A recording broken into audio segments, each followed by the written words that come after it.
ஆதிக் ரவிச்சந்திரனுக்கு ரொம்ப மிகப்பெரிய ஒரு கோவம் இருந்திருக்கு போல. ஒட்டுமொத்த கோவத்தையும் குப்பேடகை படத்தோட ஃபர்ஸ்ட் சிங்கிள்ல காமிச்சிருக்காரு. ஃபர்ஸ்ட் சிங்கிள் ரிலீஸ் பண்ணிட்டாங்க. அது எப்படி இருக்கு அப்படின்றத டீட்டெயிலா பார்த்துலாம். ஹாய் ஃப்ரெண்ட்ஸ், எல்லாருக்கும் மிகப்பெரிய வணக்கம். நான் ராஜா. நீங்கள் பார்த்துக் கொண்டிருப்பது 7 ஸ்டார் சினிமாஸ். நம்ம ஆதிக் ரவிச்சந்திரன் வந்துட்டு ரொம்ப நாளா பார்த்துட்டே இருந்திருப்பாரு நினைக்கிறேன். என்னடா பூரா வந்துட்டு கேங்ஸ்டர்ன்றீங்க, ஒரே கேங்ஸ்டர் படமா ரிலீஸ் ஆகுது. தமிழ்நாட்டுல மட்டுமான்னு பாத்தீங்கன்னா தெலுங்குல ரிலீஸ் ஆகுது, மலையாளத்துல ரிலீஸ் ஆகுது, கன்னடத்துல ஒரு பக்கம் கேஜிஎம் சொல்லிட்டு ஒரு மிகப்பெரிய ஒரு படத்தை ரிலீஸ் பண்ணி ஒரே கேங்ஸ்டர் படத்தவா ரிலீஸ் பண்ணி நாங்க தான் பெரிய கேங்ஸ்டர்னு காமிச்சிட்டு இருக்கீங்க. ஒரிஜினல் கேங்ஸ்டர் யாரும் தெரியுமா? ஏகேடா அப்படின்ற ஒரு கோவம் இருந்திருக்கும் போல.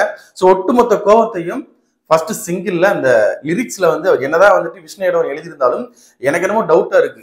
ஆதித்யா கூட உட்காந்து இதெல்லாம் எழுதுங்கன்னு சொல்லியிருப்பாரு என்னமோ. சோ அந்த மாதிரி ஒவ்வொரு வரியும் தீ பிடிக்குது. திரையரங்கம் சொன்ன மாதிரி அவர் வந்துட்டு என்ன ஆக போகுதுன்னு தெரியல. சோ ஒவ்வொரு வரையும் பயங்கர மாசா ஒட்டுமொத்த கோவத்தையும் காமிச்ச மாதிரி தான் இருந்தது. சோ ஒவ்வொரு வார்த்தையுமே வந்துட்டு ரொம்ப பயன்படுத்துற மாதிரி இருக்கு. ஆப்போசிட்ல இது வரைக்கும் நீங்க இவ்வளவு பண்ணீங்களா அப்படின்னு ஒரு மாதிரியான ஒரு ஜோன்ல வந்து கொண்டு போயிட்டாங்க. முக்கியமா அந்த வத்திக்கிச்சு பத்திக்கிச்சு ஓடிடு, சாமியை வேடிட்டு சீண்டிடு அப்படின்ற மாதிரி லைன் எல்லாம் கொடுத்தாரு. இதெல்லாம் தாண்டி ஒரு 2-3 லைன் எல்லாம் பாத்தீங்க அப்படின்னா நம்ம சொன்ன மாதிரிதான் கையில கிடைச்ச சிதைச்சிடுவார் போல அந்த அளவுக்கு வந்து வரிகள் இருந்தது.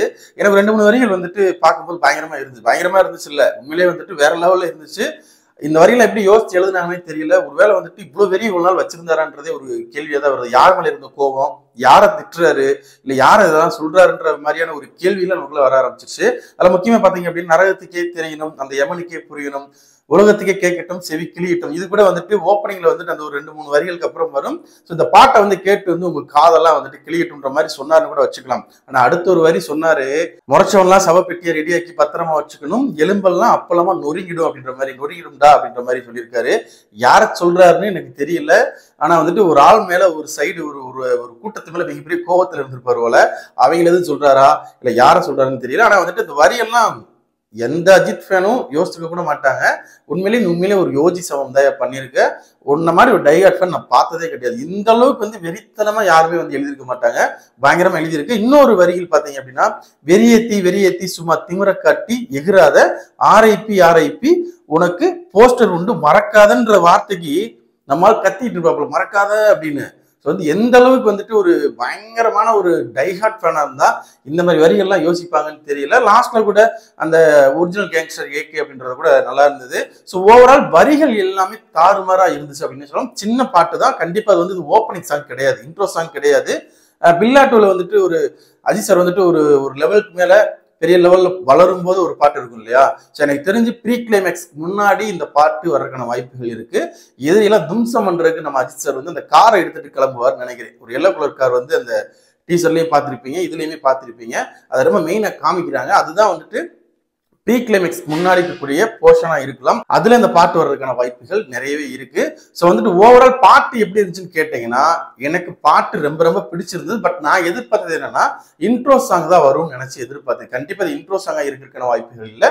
மற்றபடி செகண்ட் ஹாஃப்ல எந்திரிச்சு பயங்கரமா வந்துட்டு எந்திரிச்சு இல்ல, பயங்கரமா வந்துட்டு நமக்கு வந்து ஒரு என்ன சொல்ற குஸ்பம்ஸா இருக்கும். இன்னொரு பக்கம் பயங்கர ஒரு எனர்ஜெட்டிக்கான ஒரு சாங் வந்து இருக்கு அப்படின்றத வந்து நிரூபிச்சிருக்காங்க. சூப்பரா இருக்கும். ஸோ கண்டிப்பா இன்ட்ரோ சாங்கும் ரிலீஸ் பண்ணுவாங்க. அதே மாதிரி இந்த ஃபர்ஸ்ட் சிங்கிள் இடையில பாத்தீங்க அப்படின்னா நிறைய ஷார்ட்ஸ் வந்து ரிலீஸ் பண்ணியிருந்தாரு. ஃபிளைட்ல இருந்து அஜித் சார் இறங்கி வர்றது இதெல்லாம் பார்க்கும்போது பில்லா ஞாபகம் தான் வருது. ஏன்னா இடையிலே வந்து பாத்தீங்க அப்படின்னா தீனா, வாலி, என்ன எறிந்தால், அமர்க்களம், அட்டகாசம், அசல் எப்படின்னு சொல்லிட்டு அவர் நடிச்ச முக்கியமான படங்கள், பிடிச்ச படங்கள் எல்லாத்தையுமே வந்துட்டு டைட்டில் கார்டாக கூட யூஸ் பண்ணிக்கலாம்னு நினைக்கிறேன். ஸோ அந்த மாதிரியான விஷயங்கள்லாம் வச்சிருந்தாங்க. அதே மாதிரி இடையில நிறைய டயலாக்ஸ் வந்து இந்த படத்துக்குள்ளேயே இருக்கக்கூடிய டயலாக்ஸ்லாம் வச்சிருந்தாங்க. ஸோ அந்த ஷார்ட்ஸ் எல்லாம் பார்க்கும்போது எனக்கு பில்லா ஞாபகம் தான் வந்தது. ஒரு ஷார்ட்ல வந்து பாத்தீங்கன்னா அஜித் சார் திரும்புவாரு. கிட்டத்தட்ட எக்ஸைட்டா சொல்லணும் அப்படின்னா அதே ஷாட் வந்து பில்லா படத்துல இருக்கு. ஸோ வந்துட்டு ஒரு தரமான ஃபேன் பை சம்பவம் பண்ணிட்டே இருக்காரு. பாடல் சூப்பரா இருந்தது, வரிகள் சூப்பரா இருந்தது, மியூசிக் மட்டும் இன்னும் கொஞ்சம் பயங்கரமா இருந்திருக்கலாமோ அப்படின்னு தோணுது. ஒருவேளை தியேட்டர்ல கேட்கும் போது ஓகேவா இருக்கும், சூப்பரா இருக்கும்னு நினைக்கிறேன். நம்ம மொபைல்ல கேட்கறனால கூட அப்படி தோணலாம்.